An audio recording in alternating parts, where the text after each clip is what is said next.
ओम नमो नारायणा. नमस्कार मित्रांनो, स्वागत आहे आपले बेस्ट मराठी यूट्यूब चॅनलमध्ये. मित्रांनो, वटपौर्णिमा हा सण महिलांसाठी अत्यंत महत्त्वाचा मानला जातो. वटपौर्णिमा हा सण ज्येष्ठ मासच्या पौर्णिमेला साजरा केला जातो.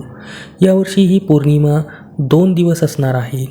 एक 28 जून आणि दुसरी 29 जून. तर नेमकी कोणत्या दिवशी आपल्याला वटपौर्णिमा साजरी करायची त्याविषयी देखील माहिती जाणून घेऊ. तसेच या दिवशी पूजाविधी कशी करायची, शुभमुहूर्त काय त्याविषयी देखील संपूर्ण माहिती आजच्या व्हिडिओमध्ये जाणून घेणार. त्यासाठी व्हिडिओ शेवटपर्यंत नक्की पहा. मित्रांनो, प्रत्येक स्त्री वटपौर्णिमा हे व्रत आपल्या कुटुंबाला, पतीला उत्तम आरोग्य व दीर्घायुष्य लाभो यासाठी हे व्रत मनोभावे करत असते. या वटपौर्णिमेच्या दिवशी स्त्री वडाच्या झाडाची पूजा करते, त्यामुळेच याला वटपौर्णिमा म्हटलं जातं. धार्मिक मान्यतेनुसार वटवृक्षाच्या खोडात विष्णू, मुळात ब्रह्मा आणि फांद्यात शिव विराजमान आहेत. तसेच वडाच्या फांद्यांना ज्या पारंब्या असतात यालाच सावित्री मातेचे रूप मानले गेलेले आहे. त्यामुळेच या दिवशी वडाच्या झाडाची पूजा केल्याने त्रिदेवतांचे आशीर्वाद लाभतात व मानले जाते की मनातील इच्छा देखील पूर्ण होते. तसेच पौराणिक मान्यतानुसार ज्येष्ठ मासच्या पौर्णिमेला वटवृक्षाच्या सावलीत देवी सावित्रीने आपल्या पतीला पुनर्जीवन मिळवून दिले होते आणि याच दिवसापासून वडाच्या झाडाची पूजा केली जाऊ लागली. तर यंदाची जी वटपौर्णिमा आहे ती 29 जून सोमवार रोजी साजरी केली जाणार आहे. कारण जी सोमवारची जी पौर्णिमा तिथी आहे ती सूर्योदय व्यापिनी पौर्णिमा तिथी आपल्याला प्राप्त होत आहे. त्यामुळे 29 जून सोमवार रोजीच आपल्याला वटाचं पूजन करायचं आहे. तर मग आता जाणून घेऊया की यासाठी कोणकोणती सामग्री लागणार आहे.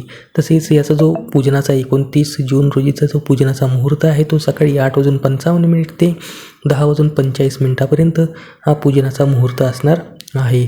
तर आता वटपौर्णिमेच्या पूजनाचं जी सामग्री आहे त्यामध्ये हिरव्या बांगड्या, सौभाग्याचं लेणं ते महत्त्वाचं आहे, शेंदूर, गळसरी, काळी पोत, त्यानंतर सूत, अत्तर, कापूर, सुपाऱ्या, पंचामृत, पूजेचे वस्त्र, विड्याचे पानं, पैसे, त्यानंतर गूळ खोबऱ्याचा नैवेद्य, आंबे, दुर्वा, गहू, सतीमातेचा फोटो, सुपारी, महिलांची ओटी भरण्यासाठीची सामग्री इत्यादी सामग्री आपल्याला लागणार आहे.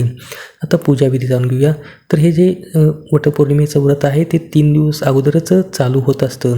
तर मग या वटपौर्णिमेच्या दिवशी आपण लवकर उठायचं आहे, आपली स्नानादी नित्यकर्म निवृत्त व्हायचं आहे, घरासमोर सडा रांगोळी करायची आहे आणि सूर्योदय झाल्यानंतर सूर्यदेवाला जल अर्पण करायचं आहे. आजच्या या वटपौर्णिमा व्रताचा संकल्प करायचा आहे. त्यासाठी आपण उजव्या हातामध्ये जलफूल घ्यायचं आहे, अक्षता घ्यायचं आहे व मी हे व्रत अमुक अमुक इच्छेने करत आहे, हे व्रत संपूर्ण होऊ दे, तसेच माझ्या पतीला, कुटुंबाला दीर्घायू लाभू दे, अशा प्रकारची प्रार्थना करून हे व्रत संपूर्ण होऊ दे अशा प्रकारे म्हणून हे जलफूल देवी देवतासमोर अर्पण करायचं आहे व आपली देवघरातील नित्यपूजा सकाळी संपन्न करून घ्यायचं आहे.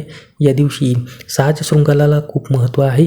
या दिवशी साज शृंगार करायचा आहे, थोरा मोठ्यांचे पतीचे आशीर्वाद घ्यायचा आहे व वटपूजनाची संपूर्ण सामग्री घेऊन वटपूजनासाठी जायचं आहे. लक्षात ठेवा, वटपौर्णिमेला वडाच्या झाडाचे पूजन करावे. त्याची फांदी तोडून आणून त्याचं पूजन आपण करायचं नाही, तर वडाच्या झाडाचंच पूजन करायचं आहे किंवा एखाद्या वडाच्या झाडाचं रोप आणून कुंडीमध्ये लावून त्याचं पूजन केलं तरी देखील चालणार आहे. तर वडाच्या झाडाचं पूजन करत असताना वडाच्या झाडाच्या खोडाजवळ थोडी वाळू घेऊन त्यावर श्री गणेश व सती मातेची प्रतिकात्मक सुपारी ठेवून स्थापना करायची आहे. सती मातेचंच भगवान श्री गणेश यांचं पंचोपचार पूजन करायचं आहे. भगवान श्री गणेश यांना जानवे, वस्त्र, गंध, दुर्वा, फूल अर्पण करून पूजन करायचं आहे. तसेच सती मातेला हळद कुंकू लावायचं आहे.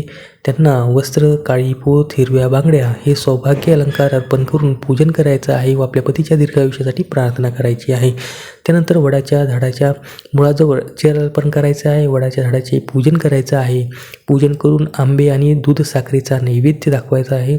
त्यानंतर वडाच्या झाडाला सूत गुंडाळायचं आहे. गुंडाळत असताना 5, 7, 11, 21 अशा प्रकारे आपण ते सूत गुंडाळत फेऱ्या मारू शकता.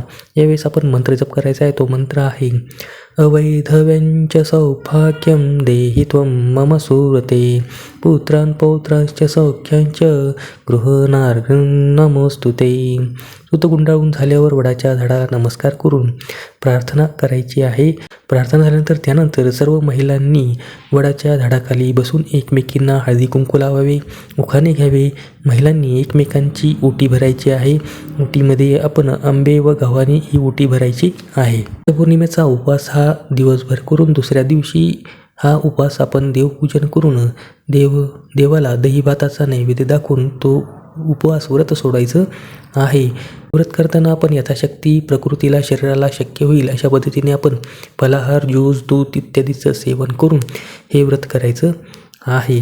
तर आणि तसेच या दिवशी आपण भगवान श्रीहरी विष्णूंचा सहस्रनामाचा पाठ करू शकता. तसेच भगवान श्री विष्णू यांचा गायत्री मंत्राचा जप 108 वेळेस आपण करू शकता. तर अशा पद्धतीने आपण हे वटपौर्णिमेची पूजन हे विधिवत संपन्न करायचं आहे. तुम्हा सर्वांना वटपौर्णिमेच्या खूप खूप शुभेच्छा. धन्यवाद.